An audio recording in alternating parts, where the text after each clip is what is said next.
Good morning, students. In the last class, we were discussing about use of this and that and these or those. But today we will learn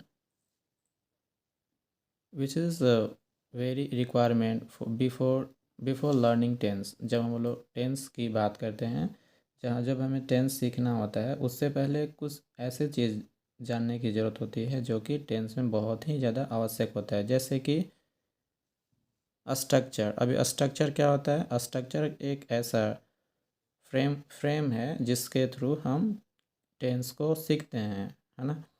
किसी भी translation में हमें सबसे ज़रूरी होता है structure का। स्ट्रक्चर में क्या क्या होता है?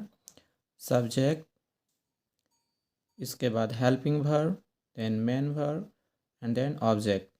अब सब्जेक्ट जो है ये एक बहुत ही कन्फ्यूजन वाली बात हो जाती है वैसे स्टूडेंट के जो कि बिगिनर है, जो कि आज से पहले कभी उन्होंने टेंस नहीं पढ़ा है, कभी ट्रांसलेशन नहीं बनाया है। तो उन लोग को लगेगा कि सब्जेक्ट जो है ना, शायद ये किसी विषय वस्तु का नाम है, जैसे कि हिंदी, मैथ, एसएसटी, साइंस, ये सब का सब्जेक्ट का नाम है। शायद यहाँ पे मैथ या साइंस होगा या एसएसटी इंग्लिश होगा। नहीं, वो सब्जेक्ट नहीं है।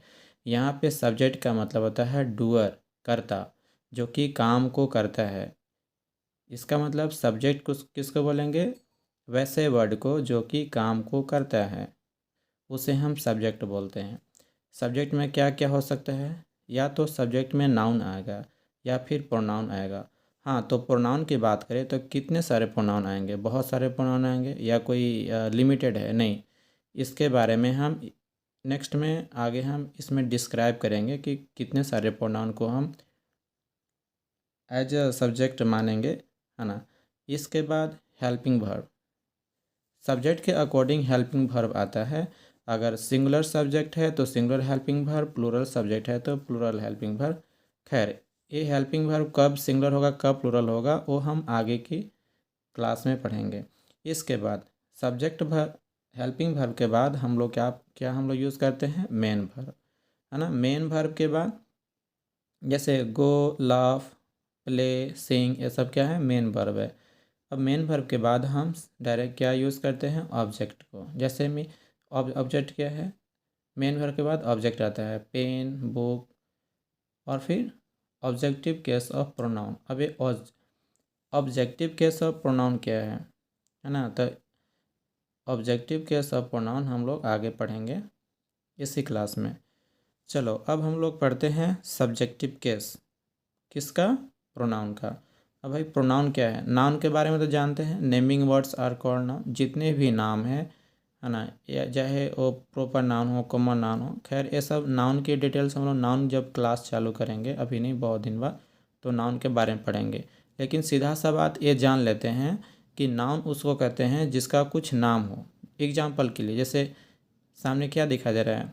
वाइट पेज दिखाई दे रहा है, पेन दिखाई दे रहा है, तो ये ऑब्जेक्ट है। तो ऑब्जेक्ट का कुछ ना कुछ नाम होता है। तो जितने भी नेमिंग वर्ड्स है उसी को हम लोग नाउन कहते हैं। प्रोनाउन की बात करते हैं। प्रोनाउन एक ऐसा वर्ड है जो कि नाउन के जो रिपीटेशन होता है उसको क्या करता है? अवॉइड करता है, उसको कम करता है ना। खैर, प्रोनाउन की बात जब हम प्रोनाउन पढ़ेंगे तो अच्छे से प्रोनाउन के बारे में डिटेल्स करेंगे। खैर, अभी हम लोग को क्या जानना है? नाउन और प्रोनाउन को हम एज अ सब्जेक्ट यूज़ करते हैं, है ना। यानी कि प्रोनाउन का जो सब्जेक्टिव केस होता है उसको हम किस में यूज़ करते हैं? सब्जेक्ट के रूप में कर सकते हैं, ठीक है। चलो, सब्जेक्टिव केस में कितने सारे प्रोनाउन हैं अभी हम देखते हैं। आई है, आई मीन्स मैं होता है। वी हम या हम लोग को बोलते हैं। यू मतलब तुम लोग, आप लोग, इसके लिए यू का यूज़ करते हैं। दे का मतलब होता है वे या वे लोग। ही का मतलब होता है वह, लेकिन मेल के सेंस में, यानी कि बॉय के सेंस में। सी का मतलब होता है गर्ल, जो कि फीमेल के सेंस में होता है। इट मतलब क्या होता है? यह होता है कि वह होता है? नहीं, एक्चुअली इट जो है ना, ये एक इंट्रोडक्टिव प्रोनाउन है। इंट्रोडक्टिव प्रोनाउन होता क्या है? इसको हम ऐसे डमी सब्जेक्ट बोलते हैं। ये जो है ना, ये एक किसी रियल सब्जेक्ट को इंट्रोड्यूस करता है। जैसे कि क्या बोलते हैं? इट इज़ आई, यह मैं हूँ। इट इज़ यू, यह तुम हो। यानी कि इट जो है ये क्या है? Dummy subject. इसी को बोलते हैं इंट्रोडक्टिव प्रोनाउन। ये जो है किसी भी सब्जेक्टिव केस का जो प्रोनाउन होता है, जैसे दे, ही, सी और भी सारे हैं, उनको क्या करता है, इंट्रोड्यूस करता है ना, इंट्रोडक्शन देता है। चलो, इसमें जो है आई जो है ये क्या है, इसको बोलते हैं स्पीकर। आई और वी को बोलते हैं स्पीकर। ये क्या है, स्पीकर है। यानी जैसे कि मैं, हम लोग, ये क्या है, स्पीकर में आते हैं, बोलने वाले में। यू, दे, यू, दे, इनमें क्या आते हैं, इसको बोलते हैं लिसनर, है ना। और ये क्या होता है, ही, सी, ये क्या है, non speaker, non listener, silent में रहते हैं, है ना। चलो आगे हम लोग डिस्कस करते हैं।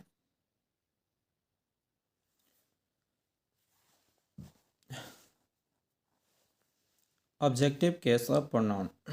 प्रोनाउन का ऑब्जेक्टिव केस, यानी कि प्रोनाउन जो है एक एज अ ऑब्जेक्ट यूज़ किया जाता है। जैसे कि मी मतलब क्या होता है, मुझे। यू मतलब तुम्हें। हिम मतलब उसे। और हर मतलब उसे। ये जो हिम जो है वो ही से बना है ना। एफ मेल के सेंस में आता है, बॉय के सेंस में आता है। और एच ई आर हर जो होता है वो फीमेल के सेंस में आता है, सी के सेंस में आता है, ओके, गर्ल के सेंस में आता है। मी, जैसे कि he is calling me, he is calling me, वह मुझे कॉल कर रहा है। इसमें क्या देख रहे हैं कि मी जो है ये जो वर्ब है, वर्ब के लास्ट में है। यानी कि वर्ब के लास्ट में क्या आता है, देखो यहाँ पे वर्ब के बाद में क्या आता है, ऑब्जेक्ट आता है। इसका मतलब वर्ब के बाद है क्या है, ये ऑब्जेक्ट है। यानी कि ये क्या है, प्रोनाउन है, लेकिन ऑब्जेक्टिव केस में, है ना। यू मतलब क्या होता है, तुम्हें। दे आर कॉलिंग यू, वे लोग तुम्हें बुला रहे हैं। वे लोग क्या हो गया, ये हो गया सब्जेक्ट, क्योंकि बुलाने का काम कौन कर रहा है, वे लोग क्या हो गया, सब्जेक्ट। सब्जेक्ट के अनुसार क्या लग गया, हेल्पिंग वर्ब, है ना। ये हो गया प्लूरल हेल्पिंग वर्ब। इसके बारे में बताएंगे कितने सारे हेल्पिंग वर्ब होते हैं, इसको कहाँ कहाँ पे यूज़ होता है, वो बताएंगे वर्ब में जब हम लोग पढ़ेंगे। फिलहाल दे आर कॉलिंग, ये क्या हो गया, V4। वर्ब फॉर्म जब हम लोग पढ़ेंगे तो पता चलेगा कितने सारे वर्ब होते हैं, कितना इसका फॉर्म होता है, कितने तरह के वर्ब होते हैं, है ना, किसका कहाँ पे यूज़ होता है, सारे डिटेल्स पढ़ेंगे। खैर अभी हम लोग ये समझते हैं, दे आर कॉलिंग यू क्या हो गया, यू सब्जेक्ट भी है, यानी कि सब्जेक्टिव केस में भी यू का यूज़ करते हैं और ऑब्जेक्टिव केस में भी यूज़ करते हैं as a object, okay. They are calling you, वे लोग तुम्हें बुला रहे हैं। Next, him. हिम हिम मतलब, हिम का मतलब होता है उसे डायरेक्ट उसे, है ना। आई एम कॉलिंग हिम, मैं उसे बुला रहा हूँ। नेक्स्ट है हर मतलब उसे। सीमा इज़ कॉलिंग हर, सीमा उसे बुला रही है। अब हर का मतलब यहाँ पे उसे, और हिम का भी मतलब उसे। तो यहाँ पे एक कन्फ्यूजन हो सकता है कि कब हम उसे के लिए हिम लगाएंगे और कब हम उसे के लिए हर लगाएंगे, है ना। जैसे कि यहाँ पे देखो, ऑब्जेक्टिव केस के अकॉर्डिंग हम यहाँ पे हिम और हर का चूज़ करेंगे। जैसे कि आई एम कॉलिंग हिम, मैं उसे बुला रहा हूँ। किसे बुला रहा हूँ, इसका मतलब कोई यहाँ पे बॉय को बुला रहा हूँगा, कोई मेल होगा, है ना। और सीमा इज़ कॉलिंग हर किसके सेंस में, गर्ल के सेंस में, गर्ल के सेंस में। यानी कि सीमा जो है, हो सकता है वो जो गर्ल है वो सीमा की दोस्त होगी, तो क्या करेगा, सीमा इज़ कॉलिंग हर गर्ल, तो गर्ल के सेंस में हर लगेगा, ठीक है। अब आते हैं हम लोग पॉजेसिव एडजेक्टिव में। ये पॉजेसिव एडजेक्टिव क्या होता है ना। इसका मतलब होता है, अगर इसका हिंदी जानना चाहें तो इसका मतलब क्या होता है,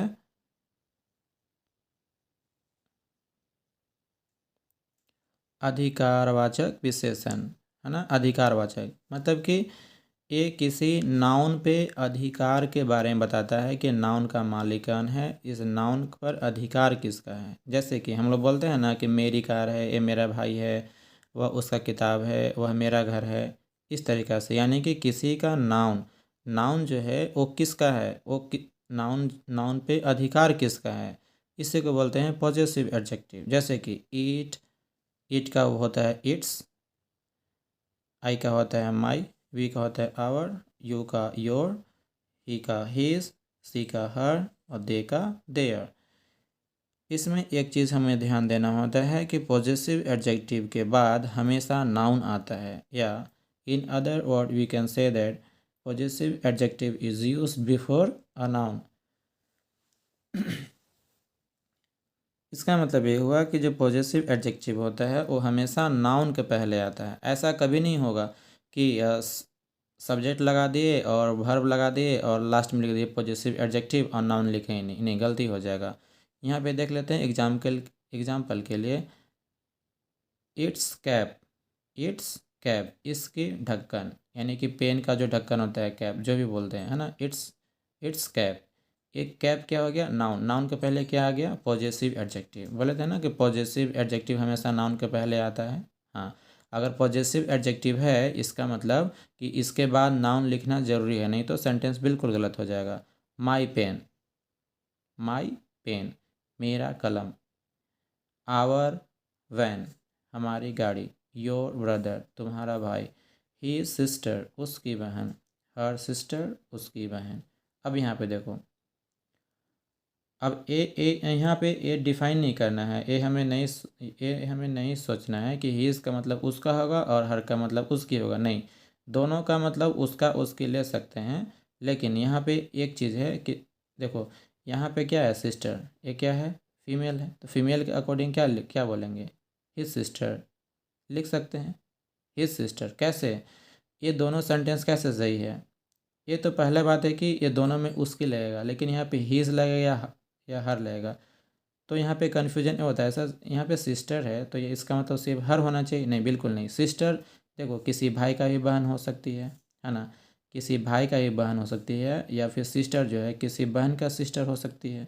तो अगर किसी बहन का है ना, तो यहाँ पे हर सिस्टर, यानी कि सिस्टर किसकी है, हर की, इसकी। हर कौन, मतलब किसी फीमेल के सिस्टर है, और ये एक सिस्टर किसकी है, ये किसी भाई की सिस्टर है, तो भाई के सेंस में क्या लगाएंगे, हीज, यानी मेल के सेंस में हीज सिस्टर, किसी बॉय की सिस्टर। और किसी सिस्टर के सिस्टर क्या लगाएंगे, हर सिस्टर, उसकी बहन। नेक्स्ट आते हैं दे, THEIR, दे देयर मतलब क्या होता है, देयर मतलब होता है उनका। उनका क्या चीज़, उनका कोई भी नाउन, है ना। देयर हाउस, उन लोगों का, या फिर उन लोगों का घर। उन लोगों का घर या फिर उन लोगों का घर, यानी कि देयर के बाद भी नाउन आता है। ये दोनों में कन्फ्यूजन नहीं होना चाहिए कि सर हिज सिस्टर लगाएंगे कि हर सिस्टर लगाएंगे। हिज सिस्टर भी सही है और हर सिस्टर भी सही है। अब इसके लिए हमें ये देखना है कि सिस्टर किसकी है। अगर यहाँ पे किसी मेल का सेंस आता है ना, तो हिज सिस्टर लगाएंगे, या कि दो बहनें हैं, अब बताना है कि नहीं, ये जो है ना इसकी सिस्टर है, एक बहन जो है दूसरी बहन की सिस्टर है, तो यहाँ पे हर का यूज़ करेंगे, है ना, हर सिस्टर। और नेक्स्ट क्या है, देयर, देयर हाउस, उन लोगों का घर।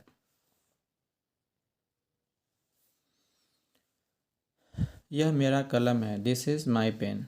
वह उसका भाई है, ही इज़ हिज ब्रदर। अब देखो यहाँ पे माई, हीज, हर, आवर, योर, माई, ये सब क्या है, पॉजिटिव एडजेक्टिव। और पॉजिटिव एडजेक्टिव के बाद देखो यहाँ पे नाउन है, इसके इसके पॉजिटिव एडजेक्टिव के बाद भी यहाँ पे नाउन है, और इस पॉजिटिव एडजेक्टिव के बाद भी यहाँ पे नाउन है, और आवर के बाद भी क्या यहाँ पे नाउन है। योर जो है पॉजिटिव एडजेक्टिव, इसके बाद भी नाउन है, हाउस। और माई जो पॉजिटिव एडजेक्टिव है इसके बाद भी नाउन है। अब नाउन सिंगुलर हो या प्लूरल हो कोई दिक्कत नहीं है, नाउन होना चाहिए। इसका मतलब पॉजिटिव एडजेक्टिव के बाद नाउन होना चाहिए।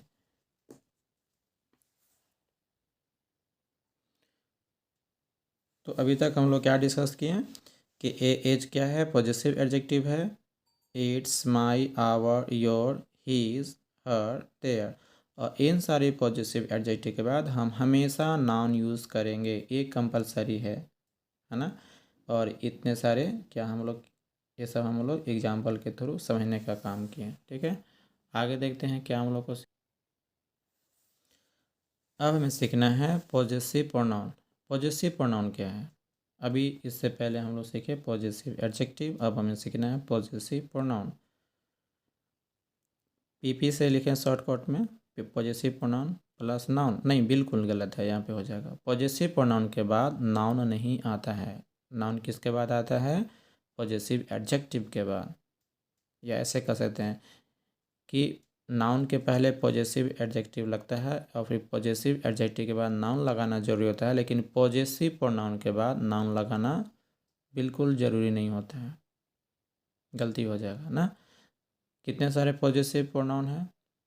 माइन, मेरा या मेरी, आवर्स, हमारा या हमारी, योर्स, तुम्हारा या तुम्हारी, देयर्स, उन लोगों का या उन लोगों की, इट का पॉजिटिव प्रोनाउन नहीं बनता है, नहीं बनता है इसका। चलो एग्जाम्पल के थ्रू हम लोग समझने की कोशिश करते हैं। यह मेरी है, क्या मेरी है? कोई नाउन है? बिल्कुल नाउन नहीं है।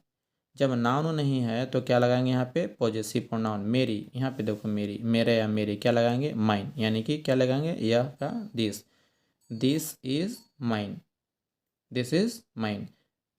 अब ये गलती नहीं कहना कि दिस इज माई, यह मेरी है, नहीं। माई के बाद क्या लगेगा? कोई नाउन लगेगा। यहाँ पे तो कोई नाउन नहीं है, कोई भी संज्ञा नहीं है, तो यहाँ पे क्या लगाएंगे? नाउन। अनदर, वह तुम्हारी है, वह तुम्हारी है, क्या तुम्हारी है? ये तो पता ही नहीं है। इसमें इस सेंटेंस में कोई भी नाउन नहीं है, इसका मतलब हमें पॉजिटिव एडजेक्टिव नहीं लगाएंगे। वह तुम्हारी है, दैट इज़ योर, बिल्कुल गलत। दैट इज़ योर होगा ही नहीं, क्योंकि योर जो है पॉजिटिव एडजेक्टिव है और योर तभी लगाएंगे जब उसके बाद नाउन हो, लेकिन इस सेंटेंस में कोई नाउन है ही नहीं। इसका मतलब क्या लगाएंगे? दैट इज़ योर्स, वह तुम्हारी है। कोई ऑब्जेक्ट की बात हो रही है यहाँ पे ना, दैट इज़ योर्स। यह उन लोगों का है, this is theirs, this is their नहीं, देयर क्या हो जाएगा? देयर होते हैं पॉजिटिव एडजेक्टिव, और पॉजिटिव एडजेक्टिव किसके पहले लिखते हैं? नाउन के पहले, लेकिन इसमें तो कोई नाउन है ही नहीं। वह उन लोगों का है, वह उन लोगों का है, यह उन लोगों का है, क्या है? कोई भी नाउन के बारे में पता ही नहीं है, इसलिए यह उन लोगों का है। उन लोगों का सेंस इंग्लिश में क्या लिखेंगे? Theirs, this is theirs. Theirs के बाद कोई भी नाउन नहीं लगता है, योर्स के बाद कोई भी नाउन नहीं लगता है, और माइन के बाद भी कोई नाउन नहीं लगता है। नाउन किसके बाद लगता है? माई, योर, देयर के बाद, लेकिन ये क्या है? पॉजेसिव प्रोनाउन, इसलिए दिस इज देयर्स, यह उन लोगों का है। तुम मेरी हो, बोलते हैं ना तुम मेरी हो, यू आर माइन। कभी ये मत बोल देना कि यू आर माई, कैसे माई हो जाएगा? यू आर माई नहीं ना, क्योंकि माई जो है MY वो पॉजिटिव एडजेक्टिव है, और ओ लगता है किसके पहले? नाउन के पहले। लेकिन तुम मेरी हो, इसमें कोई भी नाउन नहीं है, नहीं है ना। तुम मेरी हो, यू आर माइन, ऐसे बोलेंगे।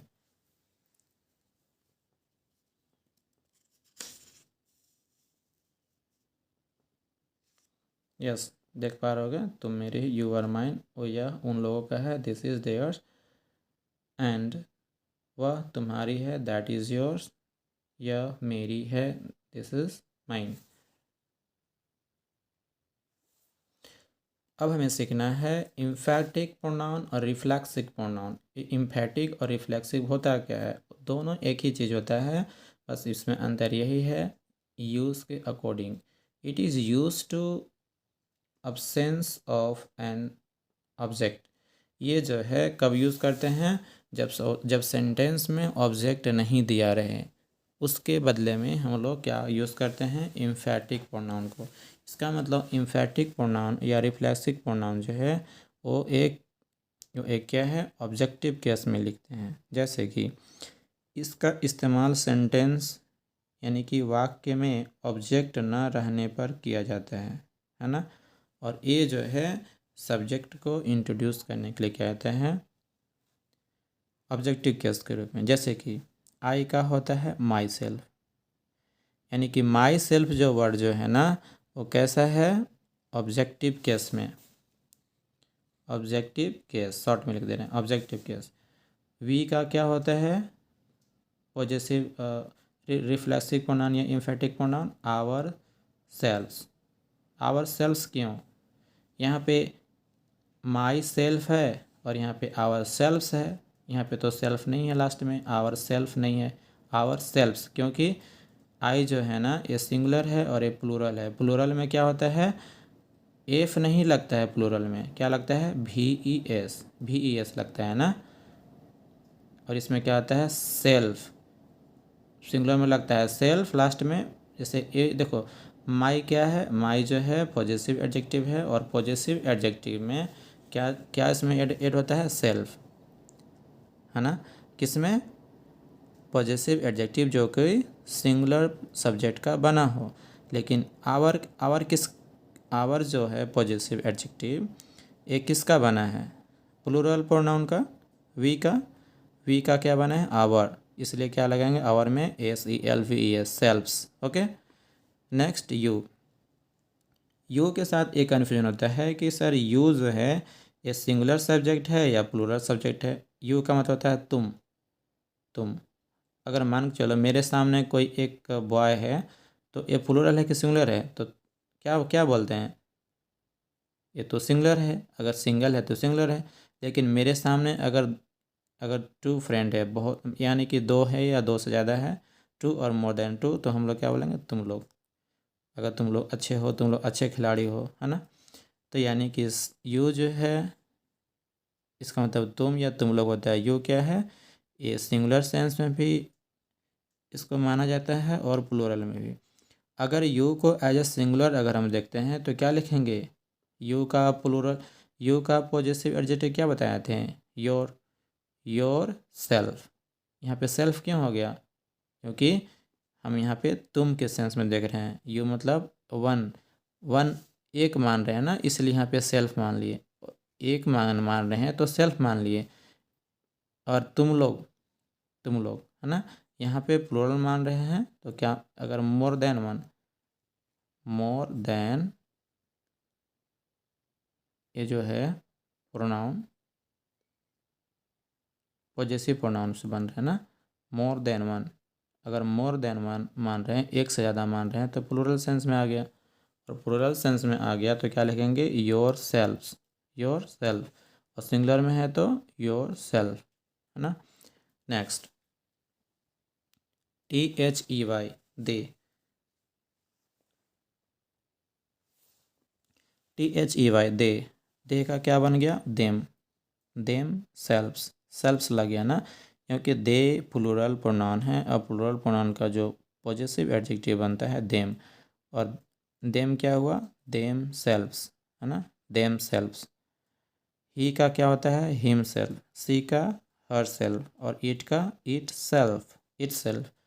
अब इन सारी चीज़ों का मीनिंग क्या है, इन सारी चीज़ों का, जैसे कि myself, our self, yourself, themselves, himself, herself और इट सेल्फ, इन सारी चीज़ों का एक ही मतलब होता है, खुद। क्या होता है, खुद या स्वयं, खुद या स्वयं। से बोलता है ना कि अरे मैं तो वहाँ खुद गया था, मैं उसको खुद पैसा दे कर आया है, ये काम मैंने खुद किया है ना। तो myself, our self, yourself, इन सारी चीज़ों का हम लोग यूज़ कहाँ पे करते हैं, खुद के सेंस में। लेकिन हाँ, एक एक प्रॉब्लम ये है कि कब हम मानेंगे कि इम्फैटिक प्रोनाउन है और कब हम मानेंगे रिफ्लेक्टिव प्रोनाउन है, सीधा सा बात है।